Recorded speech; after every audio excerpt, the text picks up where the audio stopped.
এয়া আমাৰ আঁতৰি নতুনকৈ দোকান এখন অপেনিং কৰিছে। জেগাটো হৈছে আমাৰ ঢেকেজান শিৱ মন্দিৰ প্ৰাংগণত, মানে মুখে মুখে আছে আৰু কি পায় এবাৰ আপোনালোকক দেখাব চেষ্টা কৰিম। আঁতৰি দোকানখন এবাৰ কৈ দিয়ক, আপুনি কোন চাইডে কোন জেগাত খুলিছে? এইটো ঢেকেজান শিৱ মন্দিৰৰ আগত। আৰু কি পোৱা যাব? ইয়াত আপোনাৰ চব্জি পাব, মাছ পাব, মাংস পাব। চব্জি ন? এনেই খোলা কিমান দিন হৈছে? আজি 2 দিন হৈছে। আজি 2 দিনৰ অপেনিং কৰিছে। তেখেতে মানে এটা কথা ক'ব লাগিব, বহিৰাজ্যত গৈ নিজৰ কৰ্ম কৰিব গৈছিলে, কিন্তু মানে এটা কথা বুজি আহিলে যে নিজৰ জেগাত থকাটো ভাল বোলে।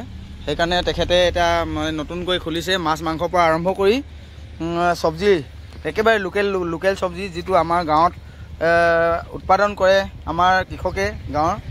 তেখেতসকলে যিটো মূল্যত পাব লাগে বাহিৰত দিলে হয়তো নাপাবে, তেখেতে নিজেই গৈ উঠাই আনি মেলি আমাৰ ৰাইজলৈ সুবিধা কৰি দিছে।